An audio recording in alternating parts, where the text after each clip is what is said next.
काशगंज में अमित शाह ने बुआ और बबुआ पर साधा निशाना, बोले यूपी में इस बार भाजपा 300 के पार।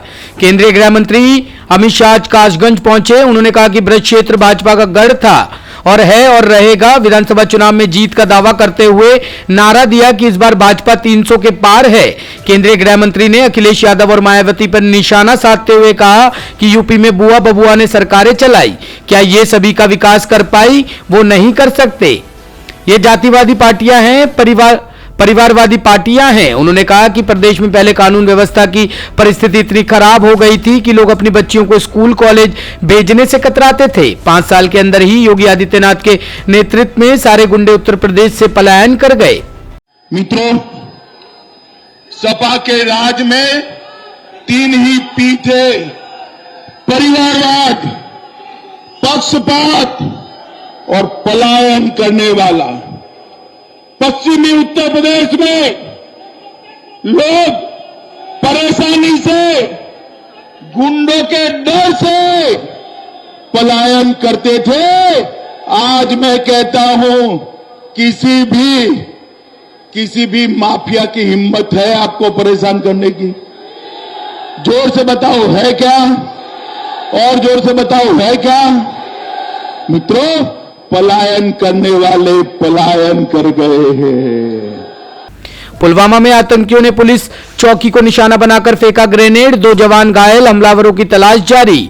कश्मीर घाटी की शांति आतंकी संगठनों से बर्दाश्त नहीं हो रही है, जिस वजह से वो लगातार उसमें खलल डालने की कोशिश कर रहे हैं। हालांकि ज्यादातर आतंकी साजिशें सुरक्षा बलों की ओर से नाकाम कर दी जाती है। घाटी में रविवार को फिर एक वारदात हुई जहां आतंकियों ने पुलिस पोस्ट पर ग्रेनेड हमला किया। हालांकि इससे हुए नुकसान की जानकारी अभी नहीं मिल पाई है। साथ ही पूरे इलाके को घेरकर सर्च ऑपरेशन चलाया जा रहा है। जानकारी के मुताबिक पुलवामा जिले में पोस्ट ऑफिस के पास चेक पोस्ट पर सुरक्षा बल के जवान तैनात थे। तभी वहां पर आतंकी पहुंचे और उन्होंने जवान को निशाना बनाकर ग्रेनेड फेंका। इसके बाद आतंकी मौके से फरार हो गए। घटना के तुरंत बाद पूरे इलाके को घेरकर सर्च ऑपरेशन चलाया जा रहा है। साथ ही सभी नाका पोस्ट को भी अलर्ट कर दिया गया है ताकि आतंकी दूसरे इलाके में ना जा पाए। वहीं अभी तक घटना की जिम्मेदारी किसी भी संगठन ने नहीं ली है।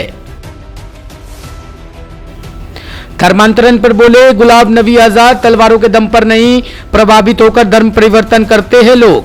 धर्मांतरण को लेकर हुए विवाद का जिक्र करते हुए कांग्रेस के वरिष्ठ नेता गुलाब नबी आजाद ने कहा कि अगर कोई लोगों का धर्म परिवर्तन कर रहा है तो वह तलवार का इस्तेमाल नहीं कर रहा है, जो आजकल प्रचलन में नहीं है। आजाद ने कहा कि यह अच्छा काम और वो व्यक्तियों का चरित्र है जो लोगों को प्रभावित कर रहा है। उन्होंने कहा कि लोग प्रभावित होने के बाद धर्मांतरण करते हैं क्योंकि वह देखते हैं कि यह विशेष धर्म मानवता की सेवा कर रहा है, सभी को साथ लेकर चल रहा है और भेदभाव नहीं कर रहा है।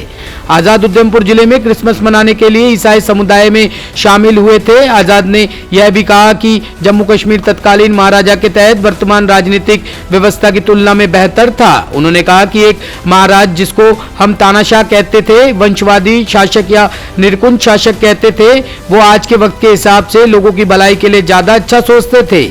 आज की सरकार ने तो ताने चीजें ले ली है। कांग्रेस के आरोप के बाद अपने बयान पर बोले नरेंद्र सिंह तोमर का कृषि सुधार कानून दोबारा से लाने का सरकार का कोई विचार नहीं। नागपुर में दिए अपने बयान पर कृषि मंत्री नरेंद्र सिंह तोमर ने सफाई दी। तोमर ने कहा कि मेरे शब्दों को गलत तरीके से प्रस्तुत करके उसकी गलत दिशा विकसित की जा रही है। मैंने ये कहा कि कृषि सुधार कानून की दृष्टि से हम पीछे हटे हैं, लेकिन किसान की भलाई के लिए भारत सरकार लगातार आगे बढ़ती रहेगी। कृषि मंत्री तोमर ने कहा कि कृषि कानून पुनः लाने का सरकार का कोई विचार नहीं है। किसानों का मान रखने के लिए प्रधानमंत्री नरेंद्र मोदी ने कृषि सुधार कानूनों को वापस लेने का निर्णय किया था। कांग्रेस अपनी असफलताओं पर पर्दा डालने के लिए भ्रम फैलाने का नकारात्मक कार्य करती है। इससे किसानों को सावधान रहना चाहिए। नया कानून बनाया जाएगा। मैंने ये कहा कि भारत सरकार ने अच्छे कानून बनाए थे, अपरिहार्य कारणों से हम लोगों ने उनको वापस लिया है, लेकिन भारत सरकार किसानों की भलाई के लिए काम करती रही। आपने कहा एक कदम पीछे हटे, हम नया बिल लाएंगे। नया बिल क्या हुआ? नहीं, ये नहीं कहा, ये नहीं कहा, बिल्कुल गलत प्रचार है। मुजफ्फरपुर में नूडल्स फैक्ट्री में बॉयलर फटने से 10 की मौत, सीएम ने मुआवजे का किया ऐलान। मुजफ्फरपुर में आज सुबह नूडल्स फैक्ट्री के बॉयलर फटने से जोरदार धमाका हुआ। हादसे में फैक्ट्री के भीतर काम कर रहे 7 मजदूरों की मौके पर ही मौत हो गई। वहीं 3 लोगों ने इलाज के दौरान दम तोड़ दिया। 8 से ज्यादा लोग घायल हुए हैं। घायलों को कृष्ण मेडिकल कॉलेज एवं अस्पताल में भर्ती कराया गया है।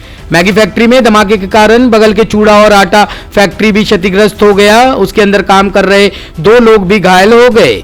बताया जा रहा है कि मरने वालों की संख्या बढ़ भी सकती है। मुजफ्फरपुर के कलेक्टर प्रणव कुमार का कहना है कि हादसे में 5 मजदूरों की मौत हुई है, जबकि 6 लोग घायल हुए हैं। हादसे पर मुख्यमंत्री नीतीश कुमार ने दुख जताया और पीड़ितों के लिए मुआवजे का ऐलान किया। मुख्यमंत्री नीतीश कुमार ने मृतकों के परिजनों को 4-4 लाख रुपए देने का ऐलान किया। साथ ही घायलों को निःशुल्क इलाज करने के भी निर्देश दिए। ब्यूरो रिपोर्ट, टीम तफ्तीश न्यूज।